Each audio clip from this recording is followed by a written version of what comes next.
Hello, I'm Ed and I'd like to welcome you to our podcast series, Tackling It Together, brought to you by Little Blackbird, where we will be having open, honest and important conversations with some inspirational guests.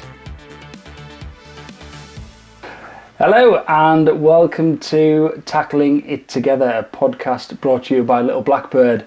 And today we are in sunny Shrewsbury and we have the presence and we are lucky enough to have Andy Smith, otherwise known as Smithy, which I've always known you as. So Andy is a director of Smash Life. He's also a mentor to young people and adults, a fairly well-established public speaker, and in my opinion, a real life inspirational success story. So that's why we're here having this conversation. Andy, how's it going? Absolutely great, thanks. How are you? Good, mate.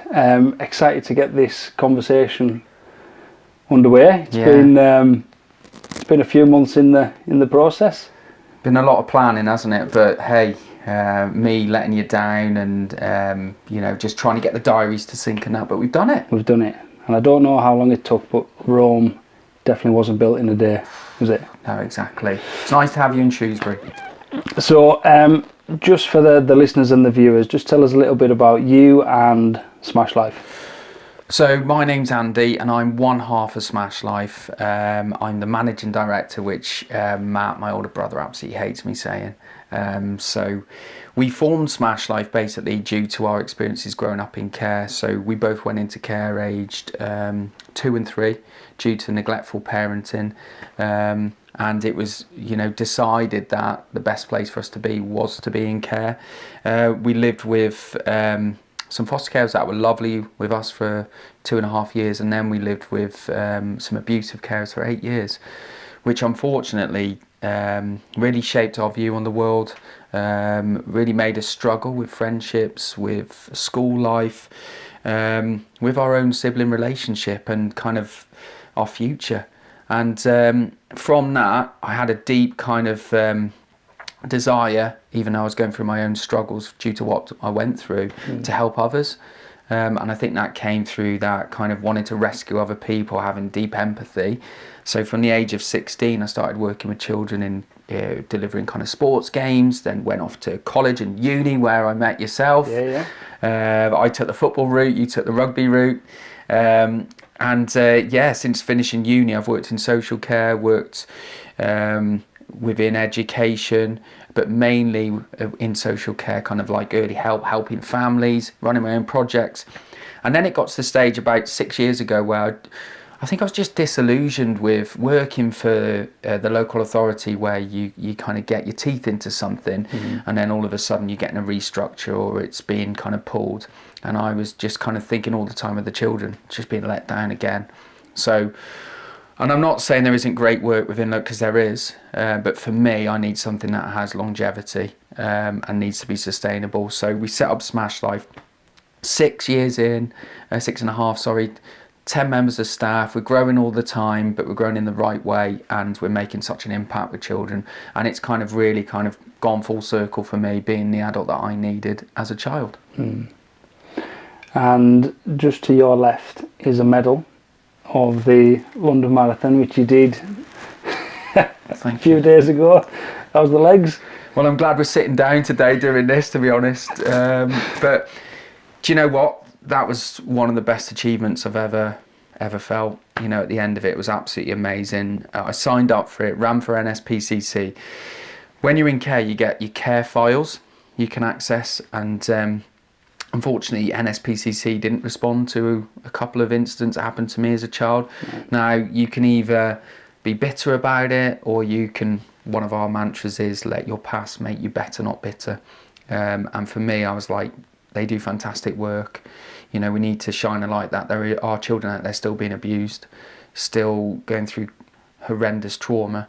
So if I could raise some money for them, doing that and put myself through a bit of pain, why not? And I enjoyed it. The atmosphere was incredible. So another medal for the mantelpiece, eh? Oh, the trophy cabinet's getting full. Have to get the kids to polish them all each night. Have to get you a bit of brasso. When we were making a coffee downstairs, you said as soon as you finished, you had a chat with someone, and you said there's no way you'd have been able to do that. Yeah. When you were, say, 20, and I met you when you were like, what, 18, 19, so you doing that marathon, what did that represent for you in terms of your personal growth? Growth is a big word, massive, and I think what we do as well as working with children, we expect them to grow at the level or the time that we're expecting them to be at that next stage, and I think never underestimate someone's journey or when they will actually grow in life. For me, due to being around adults that didn't believe in me as a child, labelled me, spoke to me like a piece of crap, wrote about me in a negative way, I didn't believe in myself. So what you saw at uni was a massive mask. It was almost like Jim Carrey, wasn't it? One minute I was having banter, the next minute I'm kind of Paul Gascoigne or Vinnie Jones, arguing with someone or crying, and it was really hard to kind of be around a character like me, and I recognise that now. But one thing people didn't see due to these masks was that massive insecurity, anxiety that I had, that back then people didn't know about mental health. It was like, man up, get on with it, all that. And, if anyone would have mentioned the marathon to me in my 20s, I'd have been like, no chance. Oh yeah, I can't, yeah, I'm busy. And it's mainly because I didn't believe in myself. I didn't want to let myself down. I didn't want to be seen to do it slower than what people thought I would do it. And I wouldn't go for job opportunities because I thought I'm not good enough. So it's just been a whole shift, which has taken a long time, many years of acceptance, working on myself, to the point of going, I need these experiences now, and I'm going to throw myself into it. But it takes years. And I think what you do now, I'm not just saying it truly is inspirational. But that mantra you just said there, was it make your past, enable your past to make you better, not bitter? Let your past make you better, not bitter, yeah. So when did that change for you? Because if I think of the Smithy that I knew 18, 19 back in 2004, yeah, dearie me, it's that 19 Scary, years ago. Yeah.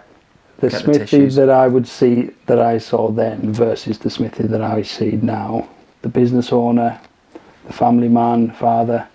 Yeah. When did that start to change? And just talk to us a bit about that journey, because yes, I get that mantra and I know you fundamentally believed it, but did you always feel like that, or was there an element of bitterness with you in those early stages of life with regards to your trauma?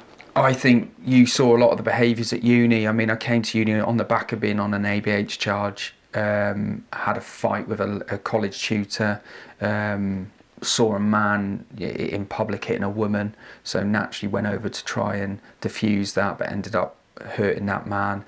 And it was that very real threat of being sent down that kind of made me think, what am I doing? I think there was realisation points, but I came to uni and I think mixing a lot of trauma, and this is why I've got aspirations to go into universities and talk to them and help them understand what it's like being someone that's going with a lot of adverse childhood experiences.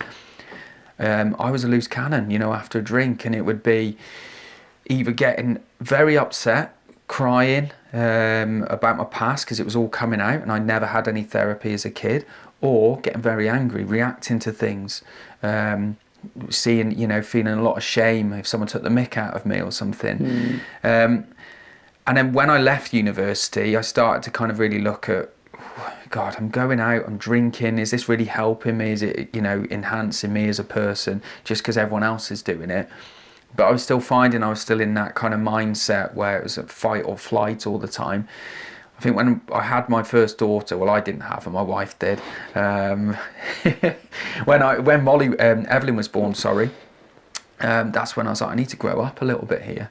I need to start taking a bit more kind of accountability and understanding that there's someone's futures relying on me, and if my children are going to have the childhood that I didn't, I've got to work on myself. And that was a massive realisation to me. And it's taken years. I spoke to a kid the other day in school that's reacting to a lot. And I said to him, I only realised there's strength in silence probably at 35. Because I used to go back at people and want to get my point across and feel, shame if I didn't. But now it's like, okay, you can think that. That's fine. I'll let my actions do the talking in terms of the work we do and what I'm like as a person. But yeah, it was a struggle for many years, and I think university was was a huge struggle. It was one of the best experiences of my life, but gosh, it was a massive struggle. Just when you think back, you didn't tell many people back then, did you? no, Because I didn't. I mean, we weren't best pals, but we communicated quite a lot. We were like the Montagues and the Capulets, the football and the rugby, but I always didn't see that, conflict was always present with you. There was always something, whether it was on a night out or whether it was just a little bit frustrating, but I never saw that conflict. And it's interesting now, you think of the work you do and the work that I've decided to do, that baseline of empathy, I think we had, and that's why we were able to, I think I could always just see that, and you could probably see that in me. But if you think of how you got through that time, not just specifically what you've achieved now, but those 3 years, all the triggers, all the temptations, all those stuff that was around, what's your thoughts looking back now, thinking where your head was and you had an ABH charge, and then you went into that? How unreal is it that you got through that, maintained relationships, built relationships with people, got your qualification, and then were able to kind of move on to that next chapter? Massive. I think back then it was like 3% of people went to university that were care experience, and I think myself and my brother Matt were the only two out of Shropshire, and I literally dragged myself there. And I think being around good people as well, and this is why I say education's massive, because I remember the key people such as my head of year, being there for me, and is massive anyway, isn't it? And that gave me aspirations to want to go, and I went because everyone else went. I was like, oh, well, I'll go to uni and see what happens. And I needed to get away from Shrewsbury because it was just a constant reminder of what happened to me. And there was no real answers. I was trying to seek like help or talk to anyone. No one wanted to know. There's a police investigation about our abuse, but it never went any further. So I wanted to get away from Shrewsbury, and I did love Chester, but I didn't tell anyone really. I told my housemates, but I didn't want anyone to know, just due to the judgment that I had in my previous kind of life in Shrewsbury of being in care, which the judgment I still see with kids now, almost, what have you done? It's like, nothing. I didn't ask to be born. I didn't ask for my parents not to want me. What I've done is try to do the best I can with what I've been given. And I didn't believe I was going to get my degree. I failed my first year because the first year was a party year. I was like, I've been given a lump sum of money. I'm going to go down to USC, buy myself an Adidas tracksuit, go out as many nights as I can, get myself in the football team, and just live a bit of my childhood. And then I always remember kind of failing that first year and thinking, what am I going to do now? And I remember being let back in. But there were key points where I was in massive debt at uni as well that people didn't know. So to drag myself to the end of it was massive, but I don't know, I don't think I realised just how big it was until like the last few years, where I'm like, do you know what, I did really well there. I pulled myself through. Smashed it. So in terms of those words, lived experience, so you and Matt, 100% have lived through that. What advantages in terms of the work that you do? Because we were talking before about qualifications. You get loads of people with PhDs, letters behind the name, but that means nothing when you're trying to relate and empathise with a young person. So what strengths do you have in terms of that lived experience and the relationships that you develop with young people? Massive. It's like smashing through a brick wall to kids, because they're like, what do you know? So straight away you give a bit of your vulnerability, and we're not telling kids our life story or a novel about us, and they're not our therapists, but in that first session I'll say to them, I grew up in care, and we're going to tell you a bit about us. Because what happens to kids in care is you get asked a load of questions by a lot of professionals, some of them that have got their own agenda and what they want out of a session.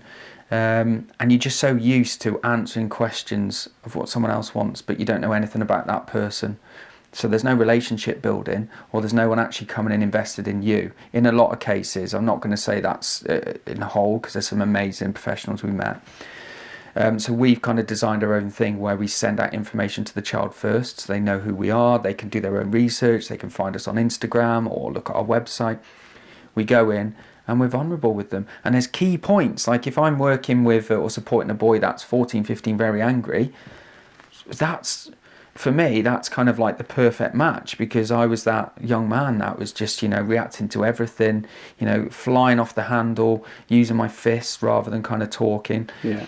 And for me to give them strategies and say, well, actually, if you carry on like this is what it might lead to. And to see them have them realization points. There's just power in that vulnerability, power in owning up to kind of your life. And I think another thing is, when I grew up in care, I couldn't work out how you got from a child to an adult. I was like, well, will I have my own house one day? Will I be able to have my own car? Will I have my own family? No one ever sat down and goes, do you know what? You'll get there. You might fail, so did I, but you'll get there. Keep working hard, keep working on yourself. No one's ever really invested in them conversations, and I always remember how it made me feel. So that's a guide for us. How we felt as a child in certain situations is what we put into our business, or what we don't put into our business. And it works. The kids can feel it, and I can feel it working with them and supporting them. And I think the big thing is when they follow us on our social media, they message us, or they reconnect a few years later and ask for a coffee, you're like, do you know what? They felt it. It really went in. And that's quite simple, isn't it? Yeah. Hello, hope you're enjoying the episode. If you are, please engage with us on whatever platform you're listening. Leave us a review, rate the show, subscribe, a comment. Please engage with us so that we can keep these podcasts as on point as possible and keep you happy. Take care, all the best, keep smiling. And when we think about, if we talk about trauma, because as you mentioned, you've experienced it, Matt's experienced it, but you've had the ability to harness that and not let that kind of affect you or hold you back, hence the success that you've had and the impact that you're having with young people. But what advice would you give people that are daily still getting triggered by that trauma? You said that you didn't have therapy as a child. Yeah. But how do you function in life, in your opinion, and move on and achieve your goals and aspirations when you've got all this stuff that's bubbling away? So I can only speak from what I've done, because I've never accessed therapy, and I've never kind of identified one which I feel would work for me. But what I've had to do is be very strict with my lifestyle, my routine, and that goes down to diet, that goes down to, sport, so my running, going to the gym, football, being around the right people. So evaluating your friendship groups, evaluating, are they a radiator or are they a drain?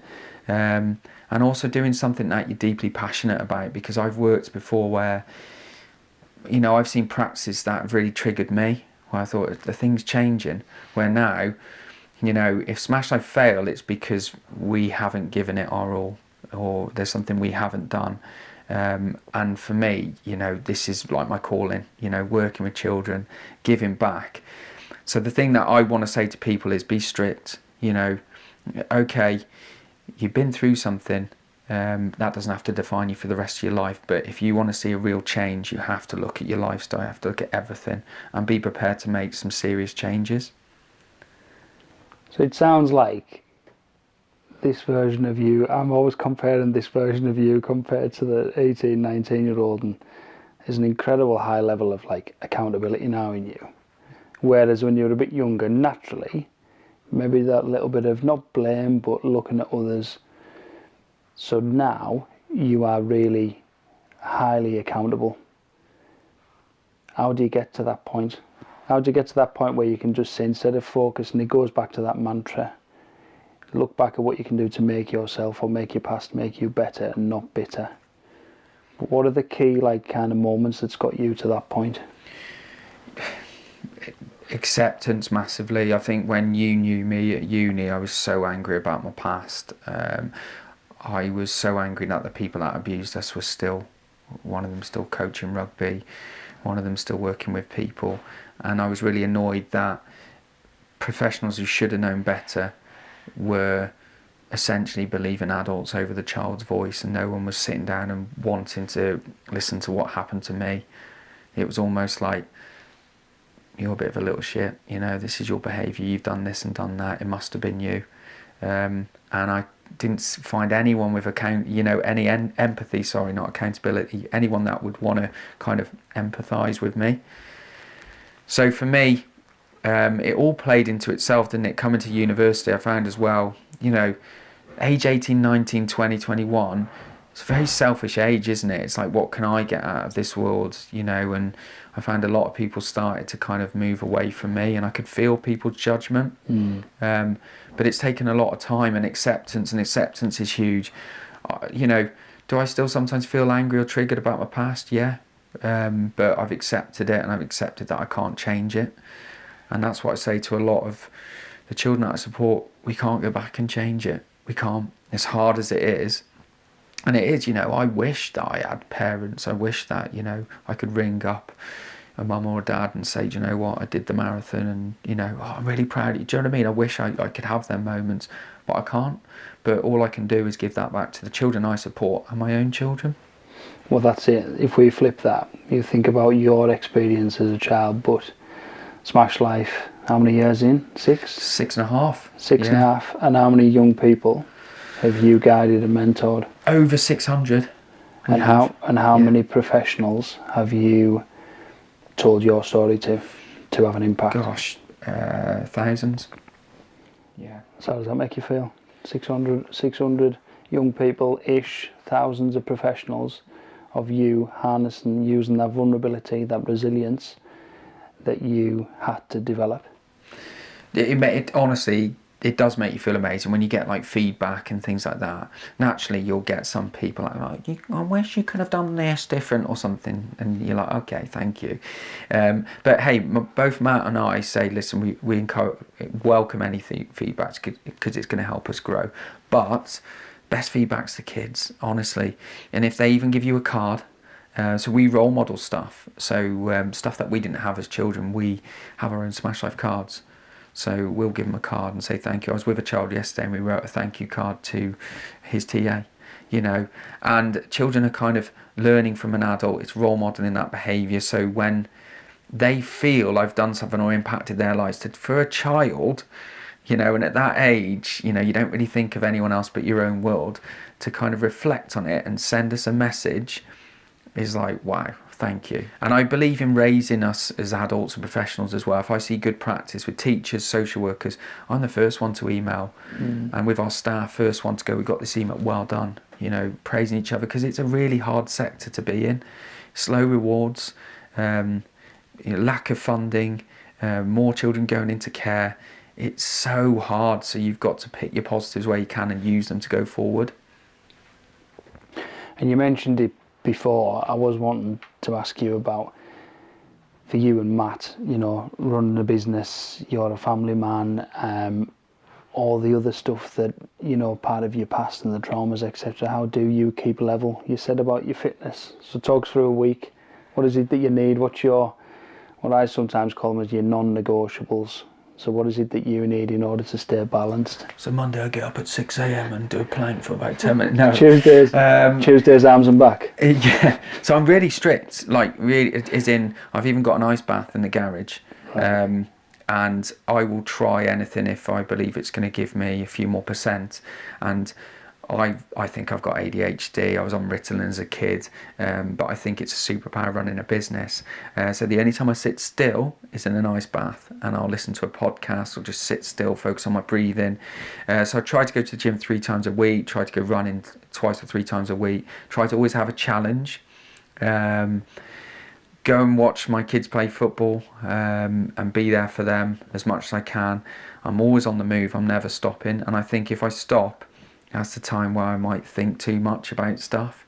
But that's why the ice bath is also helping me, because it's important to sometimes sit still as well.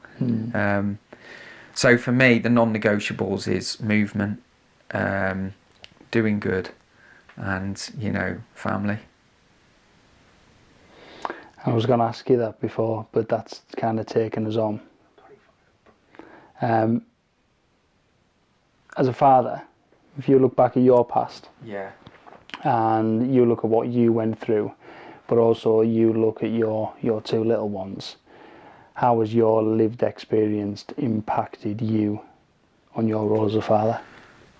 Massively. I mean, we were around, a foster care for 8 years that treated us like crap, hit us, negatives, locked us in room, all sorts of things that happened to us.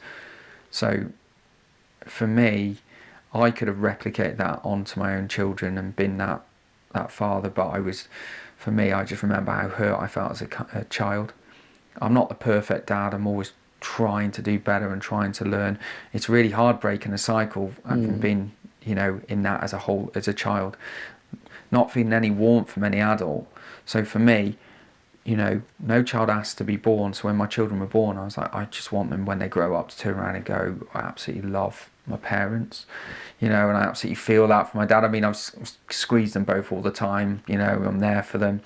And I'm the same with the children I support, I get them same feelings for them that I do with my own children. Yeah. I'm always like, come here, I'm proud of you. And, giving them that time, looking at them when they're talking and making them feel that someone actually believes in them. And that's come from, having felt it. I wouldn't wish what I went through on anyone. And I know people have been through a hell of a lot worse, but just that feeling of loneliness and wanting someone to actually care about me. And that's why, I want to actually support fathers going forward, that are trying to parent post-trauma, because it's hard. Yeah. It's hard to break that cycle, but it's a responsibility that you need to keep. And what's the key with that? Because I think, speaking to like you and with all others that we spoke to in the podcast, there's something unique that you possess and others possess, that you can harness that vulnerability and you can drop your mask, you can drop your guard, maybe just an inch or two. But for us as men and for young men, if we go on Google now, we'll see all the suicide rates of percentages, and it's still like 75% of suicides are with boys and men. What do you think needs to change for males in particular, when males are around other males? How do you think people can demonstrate more of that vulnerability? So I think what we're doing now, demonstrating it massively, and I'm seeing a rise in, people taking that mask off and being vulnerable and being honest and just being totally to the point of what it actually feels like, to be at your lowest. I do find that there are still sections of, people that they're scared underneath, I can tell. I was on a stag do last year and I was looking around thinking, who are you? It's people just copying other people and not their own identity or not their own person. And I think that comes from childhood. I think we need to be having more conversations with kids at school around kind of the stuff that you do as well, and saying to them, who are you? Are you a sheep or are you your own person? What value, you're following that person, but why? What values do you want? If you're not happy with something, why don't you voice it rather than just following them because you think it's going to give you a bit more credit? And I think from a very early age, I knew what was right and what was wrong, and I wouldn't follow the crowd. And I think that's really helped me, because I think if I did, I would be on a really destructive path now, and I'm seeing it with a lot of people my age. They're still doing the same things they were doing in their 20s, still following other people, destructive lifestyles, and it does worry me. It really worries me, but I think we need to be having these conversations in school at an early age, so people can really start to evaluate and go, this isn't right, what am I doing? And start to kind of think, do I take that route or that route? And do it for them, not someone else, or just think it's going to give them a little bit more status. But for me, vulnerability, it still needs to be talked about, still needs to be better, and people still need to be practicing it more. I was reading something the other day, there's a lot of scientific research out now that in terms of mental health and mental health improvement, lived experience is key in that. Exactly what you're doing now, the ability to, and what we're doing in these podcasts, the ability to articulate on the past and articulate that vulnerability and that trauma. People will far more connect with that person, because it gives hope, doesn't it? It gives hope, it gives confidence, it increases self-esteem. So for you, if you were in charge, which I have no doubt that Smash Life will probably be in charge of the country at some point in the next few years, what else needs to change for people in power? What else needs to change in order to improve the lives of young people? So we need more funding, obviously, and we're saying that all the time, aren't we? But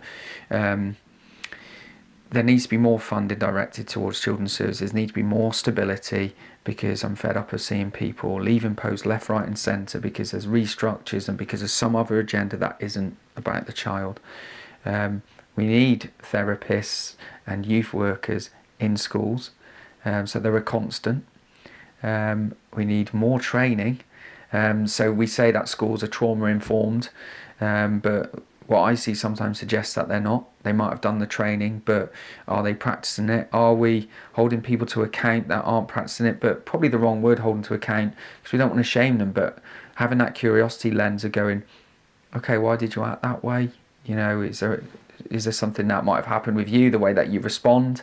And also as well, more supervision for people that work and support children. Yeah. Because people are carrying a lot of worlds, aren't they, at the moment, and vicarious trauma is a real thing. You know, other people's worlds flying at you. I feel it sometimes. I'm like, whoa, I need to go for a run or something. I need to, switch off for a little bit.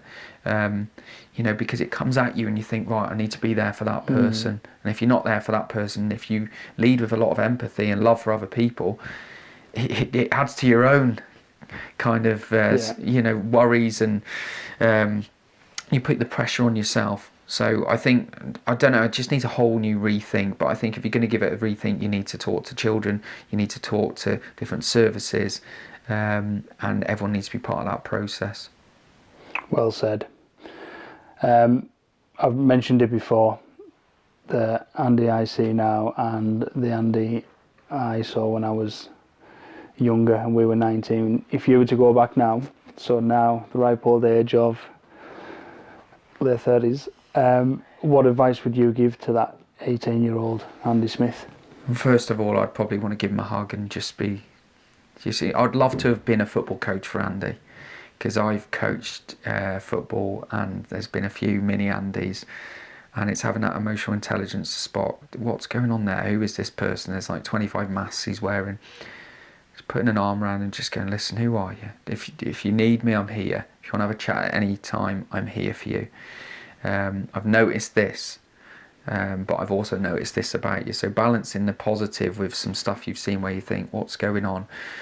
So almost kind of giving that sense of comfort, giving that sense of I'm here, but also questioning some of the things that, I'm doing or they're doing, so they can start to evaluate, where they're going. But I think for me, no adult said I'm here for you and we're going to see this through together, apart from post 16, my carers, Mandy and Tim, who were there at the marathon on Sunday. Oh, really? Yeah. And, no one was like, I'm here, we're going to do this together, we're going to see this through together. So I just saw most professionals, well, they're going to be here for 5 minutes and leave. But definitely it would be an arm around that shoulder, just going, I know it's tough, you'll get there, but are you prepared to invest in yourself as well? It's interesting because that is that balance between empathy and accountability. Yeah, and this is it. And I do come across some children that think, what are you going to do for me? What am I entitled to? What am I going to get from this? And it's like, hang on, what energy are you putting back to the world at the moment? Because if you're effing and jeffing to people, expecting stuff, you're not going to get anything back. You're not going to last in the world of work. And I know you're in pain, I know you're hurting, but that's not how we go about things. Because I'd like to think that I was really respectful with adults. I know I was with my social workers, and I know that I went about it in the way that actually some of them probably did want to help me because I wasn't rude to them. So I think, we do need to challenge sometimes. But I think if you do it in the right way, I call them light bulb moments, and children do have them light bulb moments and think, he's speaking some sense here. Perhaps I need to be part of this change as well. Brilliant, mate, it's been class. The last thing we do on these podcasts, we ask all our guests for their little blackbird worm of wisdom, which is whatever you want it to be. A bit of advice, it might be to someone who is in or who's in a similar situation, or an adult living, maybe lived in a similar experience, but what is your little blackbird worm of wisdom? So I've spoken a lot today about children. This goes to adults actually, and I'm going to say to adults, remember a time, especially if you support children, remember a time when you would have been in a dark place yourself, or struggling. Could have been at school, could have been in life. Who was there for you? Because there would have been one person we've all had. What skills did they have? What qualities did they have? How did they make you feel? Now, if you evaluate, are you giving them qualities? Are you making children feel that way now? You know, how are you going to put that into your practice? Because I want children to be surrounded by adults that care for them deeply. And we need to be evaluating, you know, what we look like, how we're kind of engaging, and, you know, how we're making children feel. So that worm of wisdom is to the adults. And if you're a child, believe in yourself, you will get there one day. Day by day, you will get there, trust me. Andy, it's been an absolute pleasure, and incredibly proud of everything that you and Matt are doing. And I think the numbers that you are going to be hitting as you go through in the future, it's not just going to be a number, the impact is massive. So keep going, bud. Thank you. And something back to you as well, you know, at university you did touch on before, we never clashed, we were all respectful to each other. And I think, you know, you probably would have heard stuff about me that people may have said, oh, he's done this again, done that, but you always kind of, it did look like you had that empathy and always had time for me, and that's why you're doing what you do now. So top man. Top man. Boom. I hope you enjoyed Tackling It Together, brought to you by Little Blackbird. If you did, then please hit the subscribe button, give us a follow on our socials, Little Blackbird Limited. Also, please give us a like and comments on any thoughts that you may have. Let's get these important topics out there and encourage some meaningful, authentic conversations. See you next time. Cheers, and remember, keep smiling.